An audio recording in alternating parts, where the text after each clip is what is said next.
tentang Islam dan gerakan politik berbicara bahwa Islam itu bukan anti politik.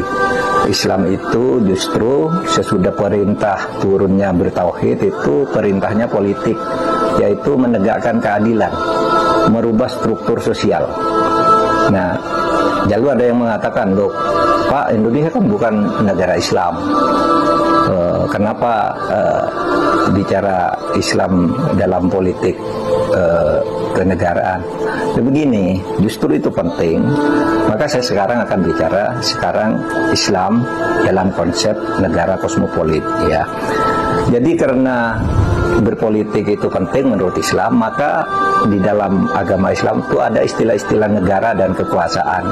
Ada khalifah, ada mulk, ada imamah dan sebagainya. Nah, Nabi Muhammad sendiri mendirikan sebuah negara. Begitu beliau hijrah ke Madinah, karena Islam itu tidak bisa kalau tidak mengurusi politik sekaligus, maka beliau mendirikan negara namanya Al-Madinah, Al-Munawwarah, perubahan dari negara atau negeri Yasrib, diubah menjadi negara Madinah oleh Nabi. Nah, negara Madinah yang didirikan negara Nabi ini bukan negara Islam, tetapi negara Madinah, negara bersama, negara kosmopolit, di mana di sana seluruh warga Madinah, warga negara Madinah yang berbeda agama dan suku itu disatukan, ya, di dalam sebuah perlindungan negara yang sama, diberi kewajiban yang sama untuk negara dan perlindungan yang sama dari negara kepada setiap penduduk Madinah yang agamanya berbeda-beda. Nah, itulah yang disebut kosmopolitanisme Islam. Islam menganut paham kesewargaan, kesamaan, kesetaraan, kedudukan.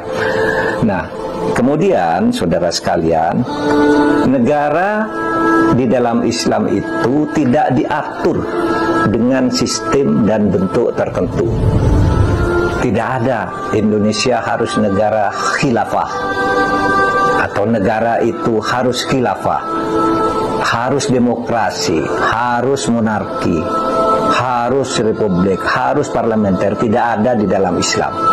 Artinya, karena Nabi dulu membentuk negara itu kosmopolit, tidak ada embel-embel sistemnya, maka seluruh negara kaum muslimin sesudah Nabi wafat itu bentuknya bermacam-macam. Abu Bakar disebut khalifah, Umar disebut amir karena dia mendirikan amirah, Ali disebut imam karena dia imamah. Ada khilafah, imarah, dan imamah. Lalu ada republik, ada kerajaan, dan macam-macam yang sekarang ini ada di berbagai negara di dunia. Oleh sebab itu, saudara, tidak bisa dipertentangkan apakah Indonesia itu menerima konsep-konsep Islam. Justru Indonesia ini mendirikan negara atau dijadikan sebagai negara yang merdeka dulu merupakan hasil telaah dari seluruh tokoh bangsa yang Islam konservatif, yang Islam modern, yang tidak Islam, berkumpul semuanya lalu bersepakat mendirikan negara Pancasila sebagai negara kosmopolit, yaitu negara yang melahirkan konsep kesewargaan, kesamaan, kedudukan, dan hukum. Nah, ini kalau dikembalikan ke dalil, itu Piagam Madinah. Piagam Madinah itu adalah semacam proklamasi pendirian negara Madinah yang disampaikan oleh Nabi, yang bunyinya begini: hadza kitab min Muhammadin sallallahu alaihi wasallam bainal mu'minin wal muslimin wa Quraisyin wa Yathrib wa man tabi'ahum falahiqa bihim wa jahadamahum hum ummatun wa hidatun bainan nas.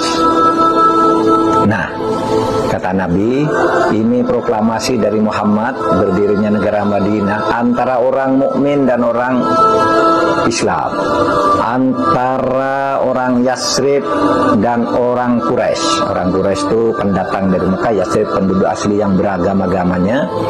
Kemudian falahiqu bihim, mereka mengikatkan diri mendirikan negara wajahada ma'hum dan membuat kekuasaan, berjihad membuat kekuasaan bersama berdirinya sebuah negara.